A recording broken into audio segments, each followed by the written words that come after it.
Hello, everyone, and inside today's Locked On Canadiens, the dynamic duo is back together. We are going to be recapping the Edmonton Oilers game, previewing the Vancouver Canucks game, and because it is our Monday episode, it is time for 3 Up and 3 Down.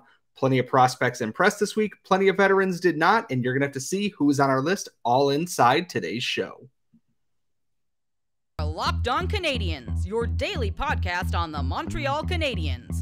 Part of the Locked On Podcast Network, your team every day.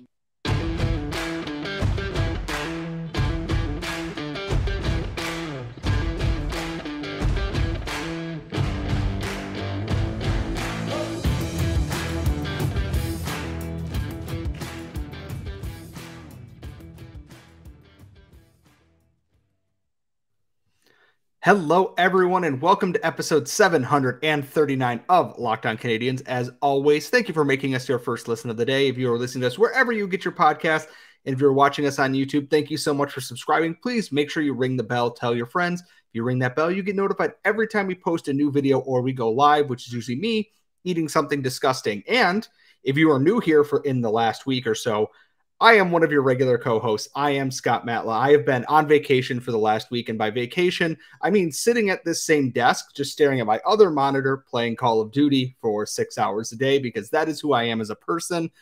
And I have to thank my fantastic host, the active stick, Laura Saba, who is here with me, for holding it down for the week while I was off trying to recuperate and keep, myself sane during the holiday season. And Laura, it's good to be back. How are we doing today? Never leave me again.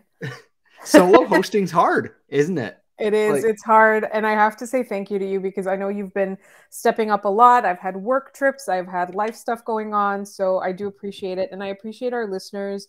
Most of them were very supportive and kind. I also had a couple of guests that I'm happy about. Lauren Kelly, check out that episode. We covered OHL prospects. JD Young, we talked about the Sharks game and rebuilding. And then we had the lovely gentleman from the Scorch Stack talking about the Calgary Flames.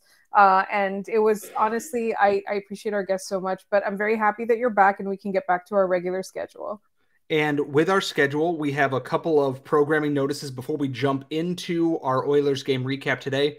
On Tuesday, you will hear this Tuesday morning. We are recording it Monday night before the Vancouver Canucks game. We are sitting down with Erica from Locked On Seattle Kraken. So you can subscribe to them at Locked On Kraken. We're doing a little crossover event there. We're going to talk Shane Wright, I'm sure, and everything before the Habs play the Kraken at 10 p.m. on Tuesday night. And because of the lateness of the Canucks game, we are going to take that recap and the the Kraken recap. And after the Kraken game on Tuesday night, we're going to combine them and do one big late night recap episode. So if you don't hear the recap Tuesday morning, it's coming. We're going to do a West Coast one right there because, quite frankly, we have full-time jobs and the game starts at 10:30 p.m. It's a late night that neither of us, unfortunately, are going to be able to get and give you the best quality things there. So please stay tuned for all of that. And speaking of recaps, the Canadiens and Oilers played what I can only say was one of, I don't want to say it was a dumb game, but watching it was frustrating in that the Canadiens refused to stop taking penalties. The Oilers refused to stop taking penalties. No one really looked good in this game. The Oilers were run by Draisaitl and McDavid to the shock of nobody, and the rest of their team was non-existent, and the Canadiens just, kind of fell to superstar power. Arbor Jacki scored. Nick Suzuki scored. It was a good time was had by some at the end of this game. And I look at it and I go, I'm frustrated because this was a winnable game that got thrown away through taking they had 3 5-on-3 power penalty kills in this game. Like, you can't win hockey games that way when you're playing against Leon Draisaitl and Connor McDavid. It's just, you can't do it.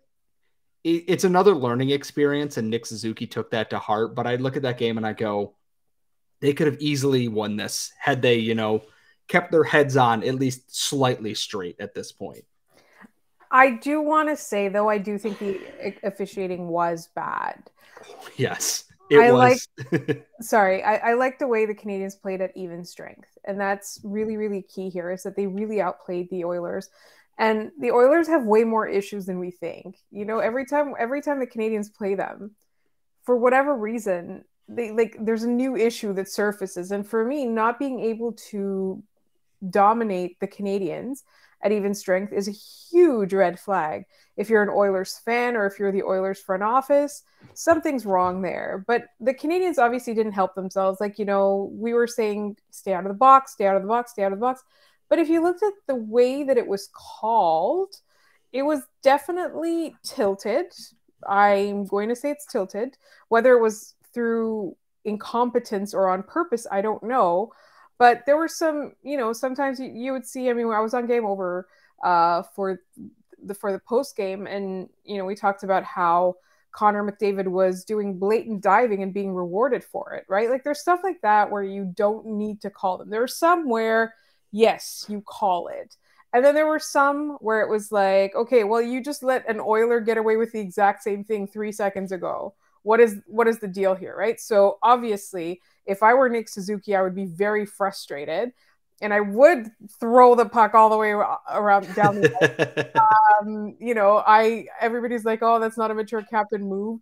First of all, leave Nick Suzuki alone. If I were on the ice, I would have done worse. Yeah, we all make mistakes. And the thing for me is that before McDavid scored the goal that, you know, kind of sealed it and made it I believe a 4-3 game, or a 5-3, or whatever the final score was. 6-3? Was it 6-3? 5-3? 6-3? I don't even remember. I was so mad. I think it's 5-3. But they missed a blatant trip through like the middle of the offensive zone late in the period. The Oilers eventually get the puck and go down ice and score on McDavid breakaway. I'm like, they should be killing a penalty right now. And our friend Ian Boisvert said it best, like they're not going to call anything in the third period, and they didn't call anything in the third period. And it's that game management thing. And, you know, I don't want to talk about the officiating too much. Like, it's just not good. We will talk about Joel Edmondson's penalty in another segment here. I promise you that. With the Canucks coming up here, the Canucks are still in a very vulnerable spot. They're dangerous, mind you. They can score goals in bunches, but the defense isn't good. The goaltending's still been suspect, and they're a team that is very fragile. It reminds me a lot of last year's Canadiens, that when they get down, there's no oomph and pushback here. And that my thought is, stay out of the box and win the game at 5-on-5, because you can do that. You have the bodies to do that. And they could use a veteran to step up in this game. Suzuki, Caulfield, and Doc, great. You know, Slafkovsky's look great in the top 6. I want to see a Josh Anderson moment. I want to see from Yoel Armia. The fourth line's been playing fourth line, what they're supposed to do. But we need to see a Josh Anderson game here. Someone's got to step up in that. And I think I'm not worried about the goaltending right now. It is what it is. But, you know, just kind of simplify it and stop taking so many stupid penalties, honestly. I mean, who among us? Who among us doesn't take stupid penalties against the Edmonton Oilers? As it is our Monday episode as well, that means it is time for 3 Up and 3 Down. And as always, we start with our down segment just because, we like to get the negative out of the way first before we, effuse praise on all the great parts of the Montreal Canadiens organization. And that's all coming up next. But first, today's show is brought to you by our friends over at Athletic Greens. And I got to tell you, there's no better way to start your morning than with Athletic Greens, because with one delicious scoop of Athletic Greens, you're getting 75 high-quality vitamins, minerals, whole food source superfoods, probiotics, and adaptogens to help you start your day right. And this special blend of ingredients supports your gut health, your nervous system, your immune system, helps boost energy, recovery, focus, and fighting aging, all of those things.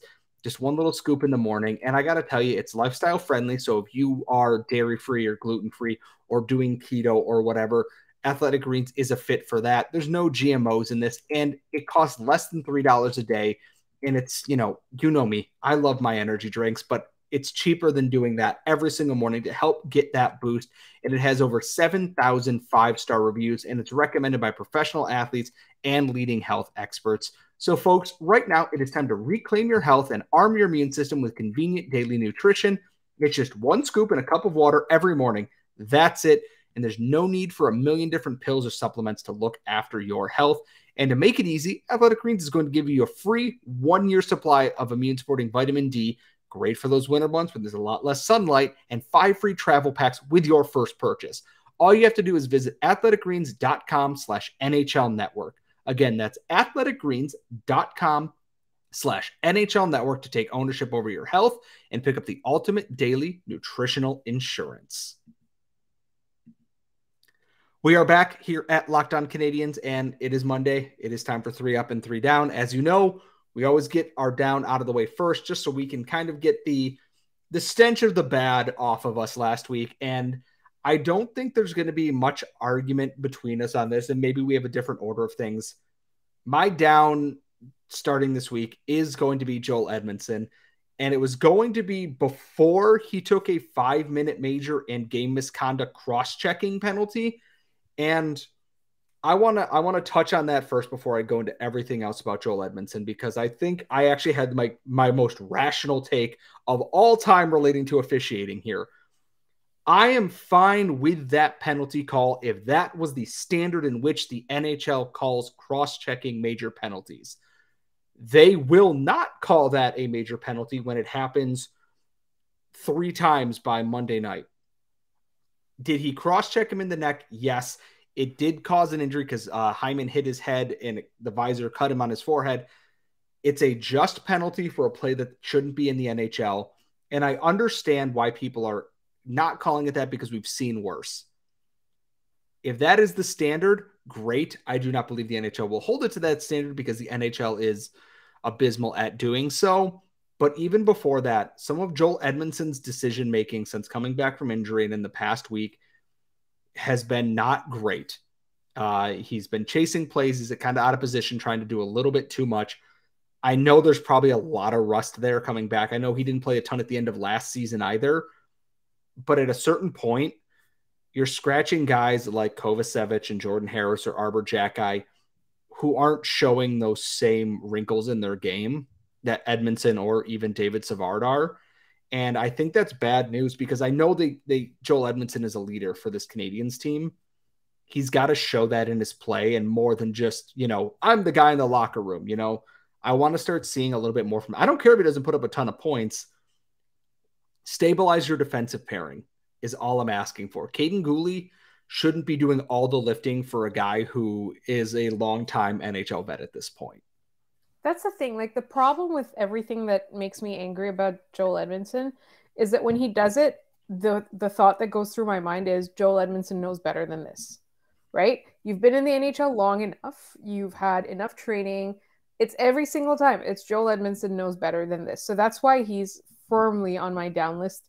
And I don't think it's a case where he can't turn it around.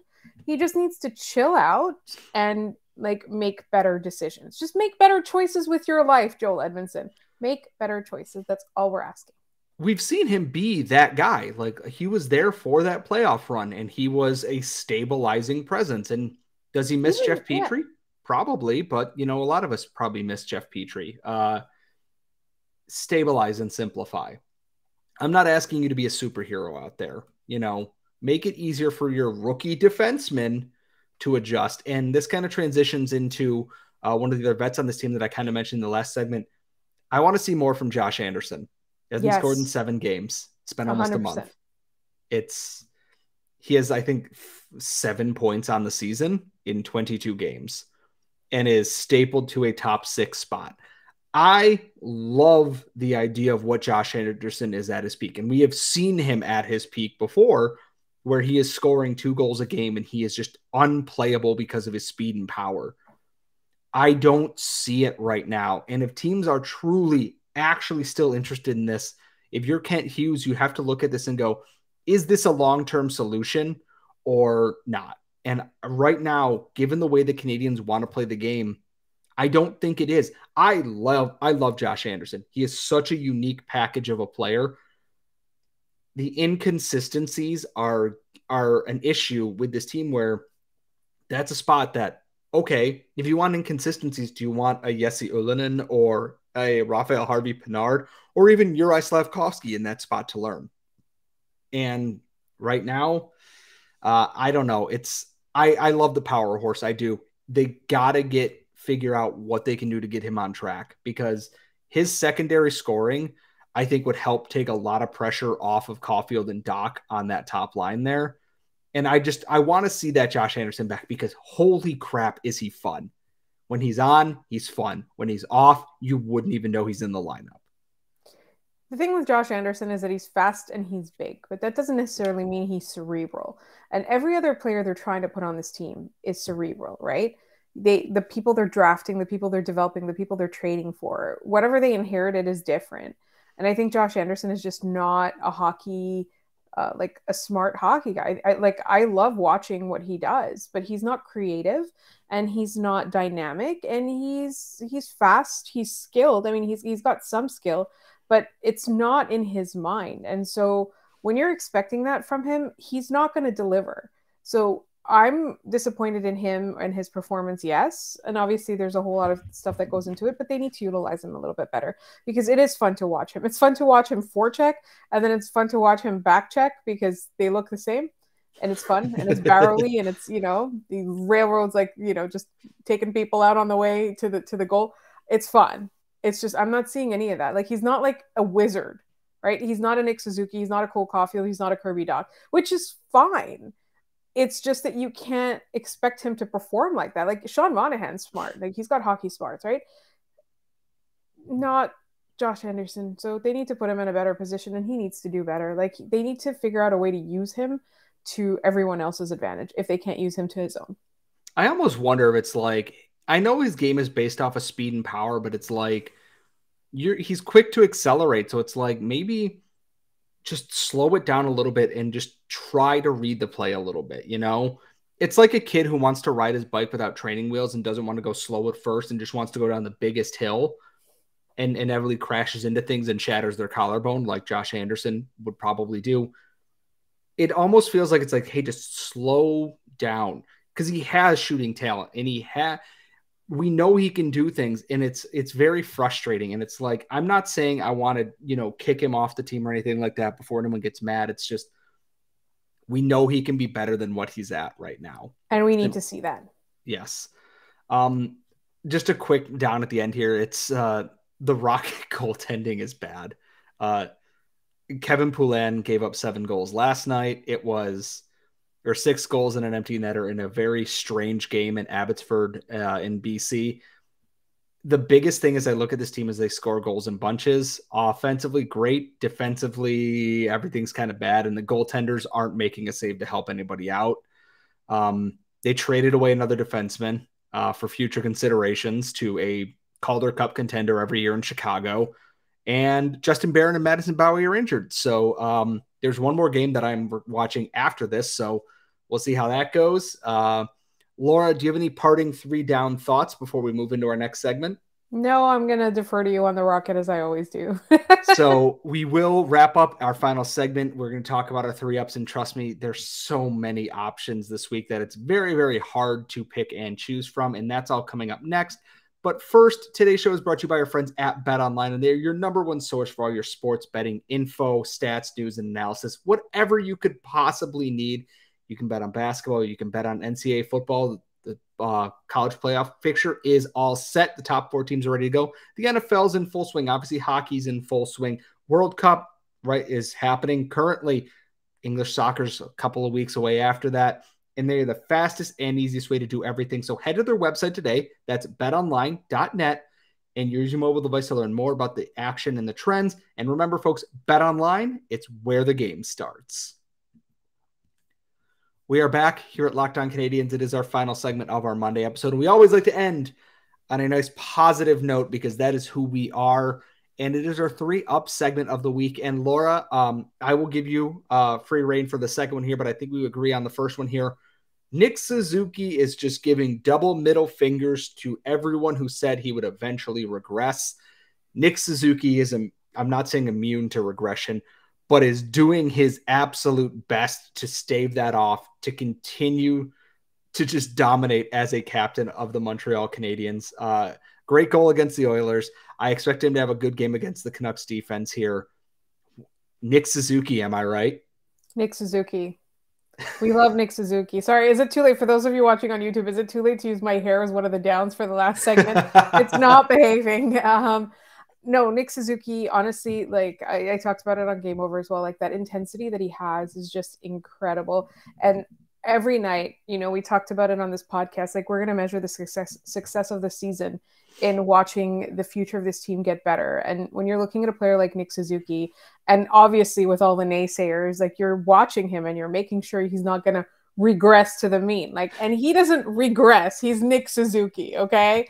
So I find that I'm constantly impressed with him, even when I know he's capable of it. He just kind of adds that next gear every single time. And I can't believe that he's a Montreal Canadien. Thanks, Vegas. Yeah, really. Like, he's a stunningly good player, like across the board. Like, how do you not love him? And I know I'm gonna defer to you here in a second too. Who else is on your up list this week? Because we could spend this entire show talking about Nick Suzuki, but we do have two other ups that we have to get to in this show. So I'm kind of torn on this one, because after the Thursday game, I was going to say it was going to be Jake Allen. And then on Saturday, he wasn't all that great. Like his save percentage was terrible, but I was thinking about all the 5-on-3s and all the penalty kills and all of that. So I'm still going to say that Jake Allen improved enough to have that phenomenal game against Calgary and steal it. And I'm still going to consider that as a good sign that he's on his way back. On Game Over, we talked about it. We don't usually want to talk about what's going on in a player's personal life, but there is a newborn at his house right now. And I understand that he's probably his schedule is probably a little bit, exhausting at the moment. I also think that the Canadiens should not have played him on Saturday night. I think they should have played Samuel Montembeault. And then I would have done, and I said this again, so those of you watching both shows, sorry for the repetition, I would have done for that road swing, I would have done Jake Allen, Samuel Montembeault, Jake Allen. So he would have done Seattle. He would have bookended it. Yeah, he would have bookended it. Like, that's how I would have played it. Again, I'm not out here saying that I'm a better coach than Martin St. Louis. I'm just saying that Jake Allen doesn't need to play as much as he's playing when Samuel Montembeault is doing so well. And I wonder if there's a concern that they don't want to overplay Samuel Montembeault, because now he's shown this potential and they want him to keep it going. So maybe that's it. Anyway, but I'm not, but I'm going to give him an up for being back on an upward trajectory despite the Saturday game. And I will agree with that too, just because it's 5-on-3 power plays that he got scored on. What do you do against Connor McDavid and Leon Draisaitl in that situation? A 5-on-3, right? Yeah, it's not easy and it's not great. One of my ups for my second spot is I actually had Xavier Simoneau in that spot. Our friend Hattie at Locked On NHL Prospects did an episode about him, so please go check that out. One of the very few bright spots on an inconsistent Rocket team. Second in the AHL in rookie scoring. He's on an AHL-only deal, and he's going to be an absolute nuisance. He plays 900 miles an hour every shift, does not care how big someone is. It's hard to not love everything this kid does. He's 5'6" and will fight dudes a foot taller than him. He doesn't care at all. And he doesn't care about size. He cares a lot, arguably more than a lot of other people on the team might be. He's the guy I'm very excited about being on an NHL contract next year, because he's just going to pester his way onto the team. And you know what?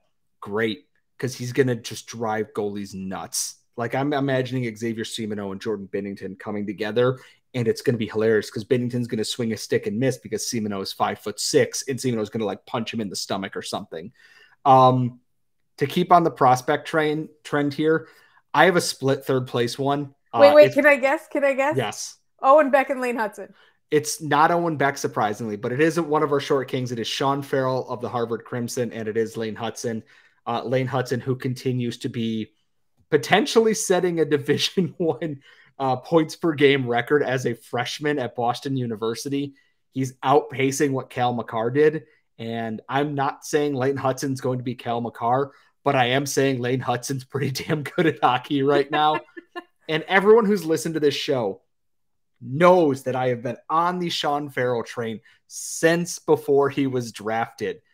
I love this kid. I think he's going to get a contract in the offseason here, and he's going to be instantly one of the biggest prospect pieces the Canadiens can add to their NHL team, and it makes me giddy. I don't think Hudson's signing in the offseason unless the Canadiens truly see something that we do not. I think he's back at Boston for at least another year. But the Canadiens' top prospects in the NCAA are scary. Same with the ones in the OHL. And this is why, I love Sean Monahan. If the price comes in and there's a first round pick to be had or a high second round pick, you take it and you run. Because you can get Sean Farrells and Lane Hutsons and Owen Becks, and that we love Owen Becks and Lane Hutsons and Sean Farrells on this podcast, especially. Yes, we love the short kings and the steady second line centers / with a potential higher ceiling. I'm just so happy with the future of this team. And the thing is, like, in the last couple of years, I found that I haven't really found somebody that's been this touted that has disappointed. Caden Gooley has been better than advertised. Cole Caulfield, there were high expectations, better than advertised. Nick Suzuki had a slow start to his NHL career, for like all of 3 or 4 games, and then he became this amazing player. Like, I think the Canadiens are starting to figure it out across these front offices, and hopefully this current one is much better than the first one. I think they figured out how to get the best out of these really promising players. So for me, a high second rounder, I'll take it. And for anybody. Investing in player development it's no longer if you can manage it. It's you do this or your franchise will not advance forward the way that you want, which means you spend more money in free agency and etc. You don't want to build your team that way. You can supplement it with pieces, but you have to build with what you have in the program. And yeah, you might have crap for a couple of years or a long time, but then once you get that focus in there, and that's what the Canadiens are doing, and that's how you get Lane Hutson at 62nd overall and Owen Beck and Vincent Zerors and all these guys. Good scouting, good player development goes a long way towards showcasing what the Canadiens can be in the future. And not everyone's going to hit at the NHL level. They might be great NCAA players. You know what? You don't know until you find out. As we said, our Tuesday morning episode, when you hear that, will be with Erica of Locked On Kraken. It's going to be a good time previewing that game, talking Shane Wright, Slavkovsky, and everything else. We will have Canucks and Kraken recaps Tuesday night for Wednesday morning after the games are over, because West Coast games are the devil. And as always, thank you so much for listening. If you were watching this on YouTube, make sure you're subscribed, ring the bell so you get notified every time we post a brand new video. You can follow us on Twitter at @LO_Canadiens. You can follow Laura at The Active Stick. You can follow myself at Scott Matla on Twitter. And as always, everybody, thank you so much for listening, and we'll see y'all next time.